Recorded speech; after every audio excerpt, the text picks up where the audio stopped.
저는 군 생활을 할 때 이제 군 생활이라는 게 참 쉽지 않잖아요.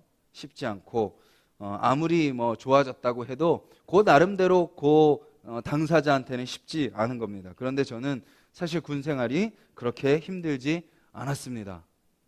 뭐 제가 백을 써가지고 뭐 이렇게 안 힘들었다기보다도 제 마음에 어떤 마음이 있었을까요? 아무리 일병이 저를 괴롭혀도, 아무리 병장이 저를 괴롭히고, 아무리 중대장님이 저를 괴롭혀도 저희 아버지가 누구다? 대령이다 라는 생각을 딱 갖고 있으니까 아무리 누가 어떻게 저를 힘들게 해도 어렵지 않았습니다. 물론 저희 아버지가 제가 가고 싶었던 더 좋은 자리를 막으시는 배신을 저에게 이제 하시긴 하셨지만, 고생해봐라 그래서 그것을 못 가게 막으시긴 하셨지만, 그 아버지의 존재가 저한테는 그 군 생활의 기간 동안 아주 큰 힘이 되었었죠. 누군가가 나에게 힘이 되어준다는 것을 기억하며 살아갈 때, 누군가가 나를 도와줄 사람이 있다라는 것을 기억할 때 그것이 참 힘이 됩니다. 오늘 본문은 우리에게 무엇을 알려주냐?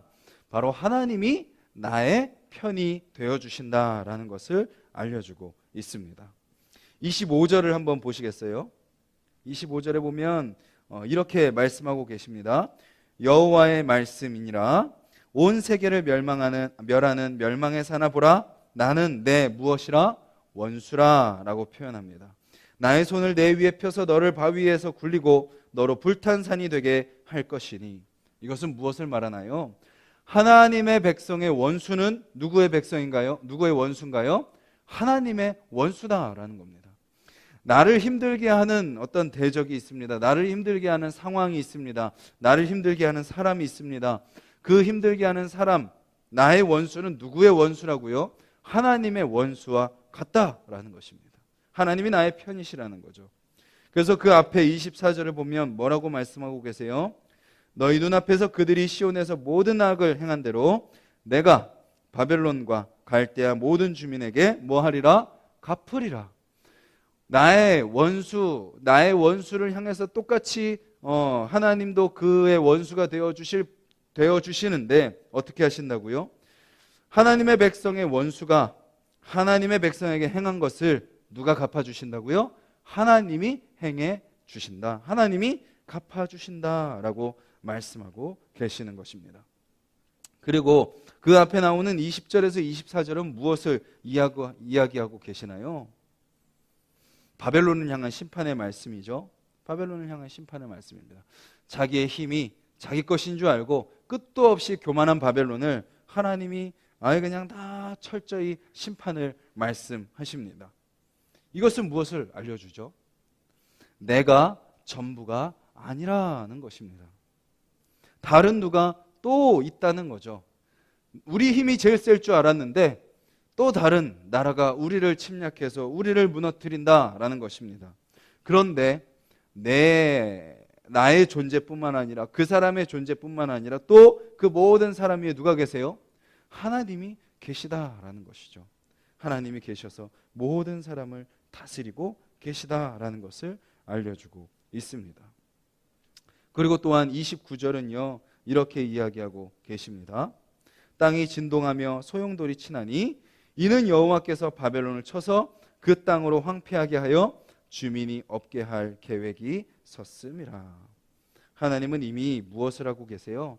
계획을 세우고 계신 분이십니다. 우리는 우리 인생의 앞길도 계획을 세울 수 없습니다. 계획을 세우지만 무엇을 경험하죠? 계획대로 되지 않는 인생을 우리는 발견하게 됩니다. 뭔가 노후 준비를 하고 집을 어떻게 살려고 계획을 세우고 어떻게 우리 자녀의 앞날을 계획해서 하나하나 준비를 하지만 그 우리의 계획대로 되지 않는 것을 우리는 수도 없이 경험하게 되죠. 사실 우리의 삶을 보면 계획대로 되어서 지금까지 왔다기보다 계획하지 않은 일들이 우리 인생 가운데 생겨서 지금까지 오게 된 경우들이 훨씬 더 많게 되는 것을 느끼게 됩니다. 그래서 세상 사람들은 그것을 우연이라고 이야기합니다. 수많은 우연들이 우리 인생 가운데 있어서 지금 이 자리에 있는 거다. 그 우연이 왜 일어났냐? 모른다라고 세상 사람들은 이야기합니다. 우연이니까 우연이다라고 이야기하지만 우리 믿음의 사람들은 뭐라고 고백하죠? 우리가 보기에는 수많은 우연이고 내 계획대로 되지 않은 인생인 것처럼 보이지만 그 이면에 누구의 계획이 존재하고 있는 거예요? 하나님의 계획이 있는 겁니다. 하나님의 계획을 세운 대로 인도하시고 이끄시는 것이죠. 그래서 결국 29절에서 32절 말씀은 뭘 얘기하고 있어요? 하나님 앞에서 원수들은 하나님의 백성을 대적한 대가를 치르게 된다라는 것입니다. 그래서 우리가 굳이 갚지 않아도 하나님이 대신 싸워주시고 하나님이 대신 갚아주신다라는 것입니다. 그럼 우리의 원수는 누굴까요? 나를 지금 너무 스트레스 받게 하는 배우자인가요? 아니면 내 말을 지지리도 듣지 않는 자녀들인가요?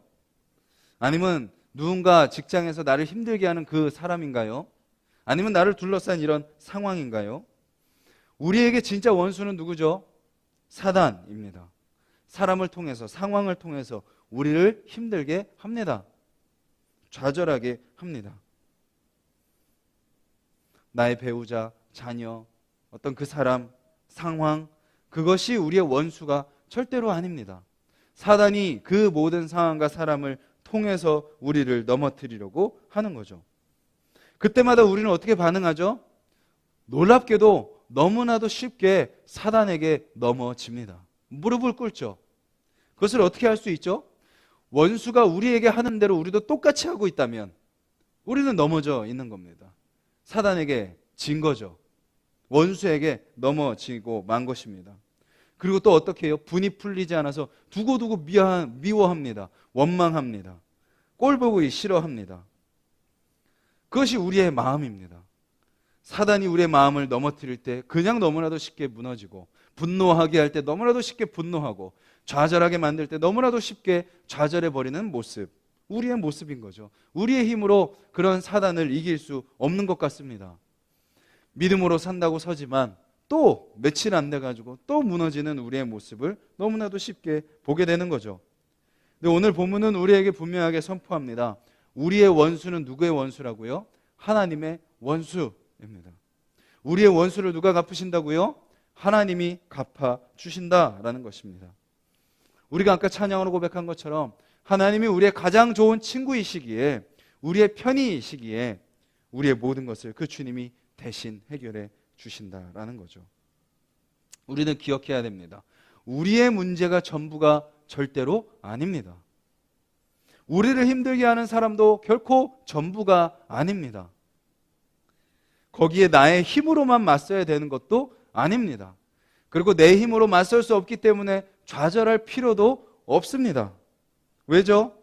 나의 문제, 나를 힘들게 하는 사람, 나를 둘러싼 그 모든 미묘한 그런 환경들, 그리고 그것을 해결하려고 하는 나의 존재, 그것을 뛰어넘는 분이 계시다라는 거죠.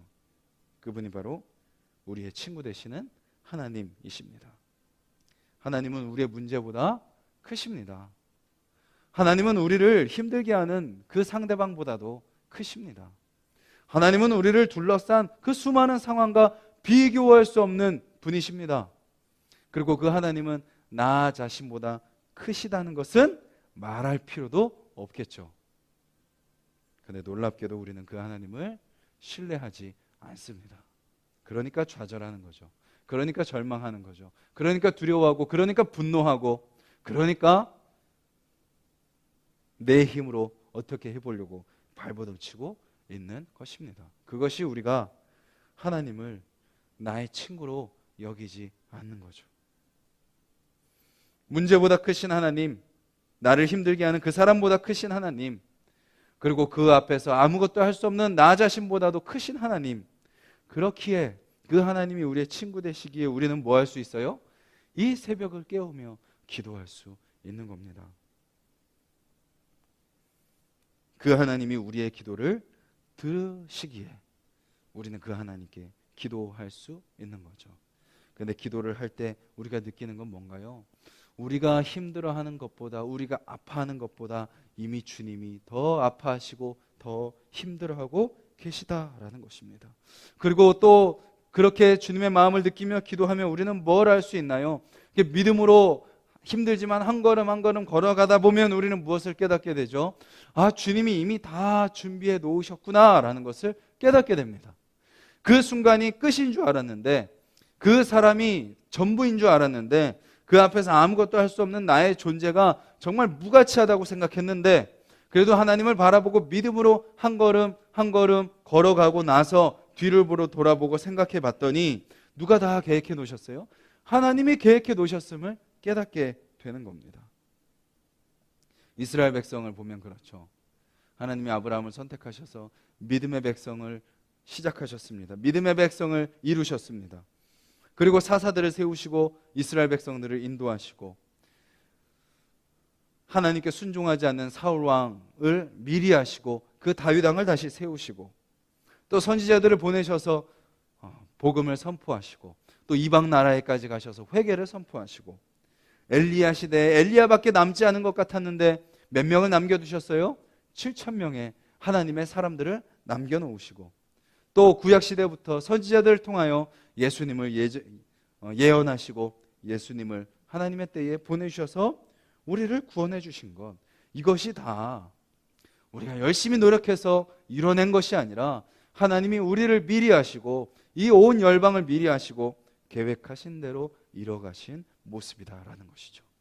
그렇게 계획하신 대로 인도하신 그 주님께서 누구의 인생도 인도하세요? 이 새벽을 깨우는 우리 한 사람 한 사람, 우리 하나씩 동산교회 한 사람 한 사람, 또 이 땅의 많은 사람들의 인생을 주님께서 주관하고 계십니다. 그 주님 앞에 맡길 때 우리는 진정으로 안식을 누릴 수 있습니다. 우리가 불안한 이유는 그 주님을 온전히 의지하지 않고 있다는 증거죠.